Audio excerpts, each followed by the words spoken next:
Hello, so my friend Arden made a video recently talking about why she didn't really have girlfriends growing up. And I thought it was really interesting and something important to talk about. So if you'd like to watch it, I'll put a link to it in the description.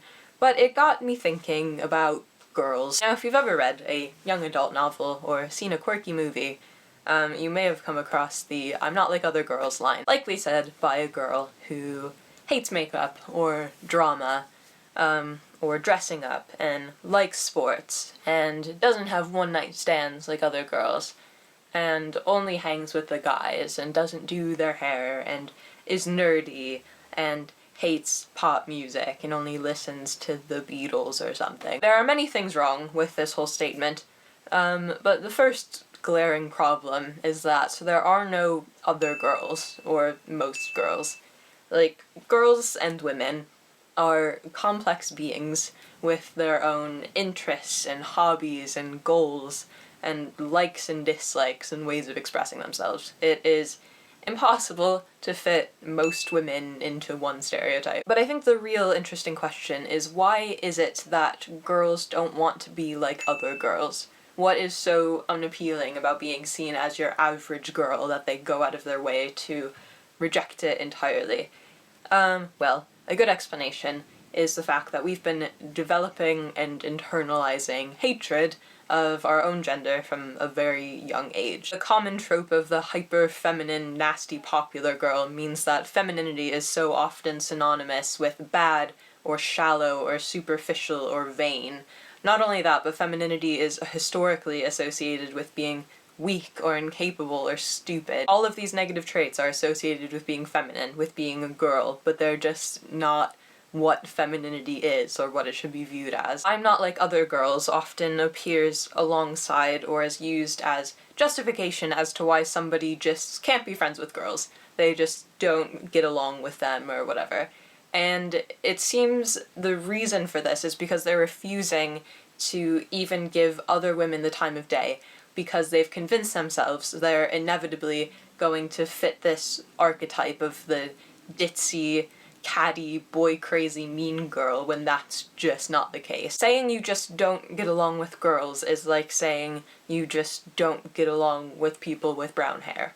Like, it's ridiculous. It makes no sense. You're just harboring internalized hatred of your own gender because you've been taught that girls exist on a not very nice, one-dimensional level. But the thing is, we can't get angry at girls who think like that, because they're only thinking that way because they've seen how other girls get treated and stereotyped and dehumanized. They've seen how other girls get called bitches or annoying or seen as inferior, and they're just trying to get you to treat them like a human being. I used to think like that. I did the whole "I don't get along with other girls" thing, and looking back, it was just because I wanted to avoid being immediately stereotyped and instead be recognized for being the interesting person that I was. But still, putting down other girls in order to make yourself seem enlightened and unique and different isn't the answer. Often girls who say this are doing so in order to compete with other girls in terms of making themselves seem more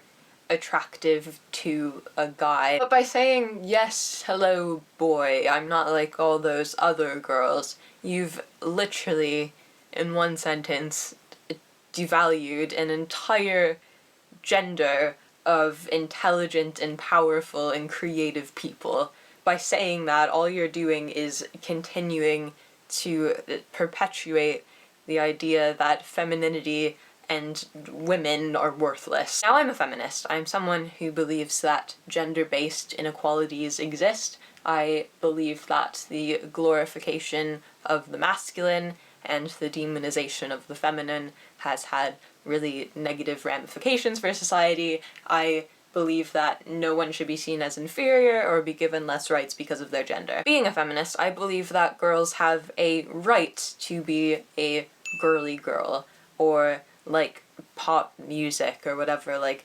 stereotypical girly girl things. I believe that a woman has just as much right to be a stay-at-home mom as she does to not have kids and work. And none of those things make a girl better than another girl. You're not better than another girl if she wears makeup and you don't, or vice versa, or if she dresses up and you don't, or if you read and she doesn't. You know, none of those things make you a better or, like, more tolerable member of your gender than her. Girls who are girly girls are just as complex as you and are smart and have depth. Related to this, I also have a problem with the strong female character. And don't get me wrong, obviously, I think it's amazing that women are being portrayed in, you know, books and film as strong and independent. But it kind of unwittingly creates this notion that three-dimensional women are, for all intents and purposes, non-existent.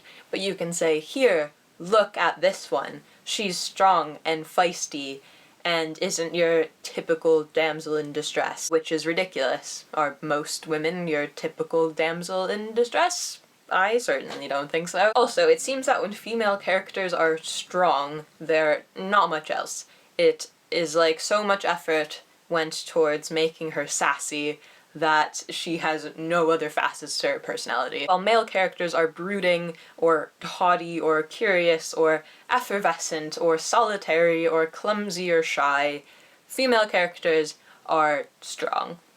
Great. Alternately, you would never see someone advertising a strong male character. I want to see female characters who are complex, who are strong, or maybe not, or maybe sometimes strong and sometimes weak, or strong in a way that doesn't involve physical combat. And then from there, I want to see all the layers of her humanity added on.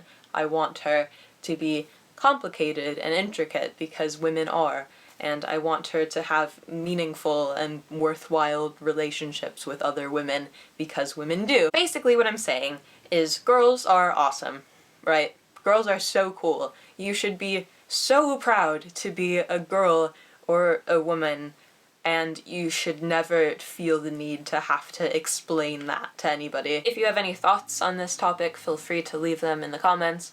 I'm really interested to hear what people's kind of personal experiences with this are and what they think. So yeah, I think that's it from me. I will see you guys next time. Goodbye.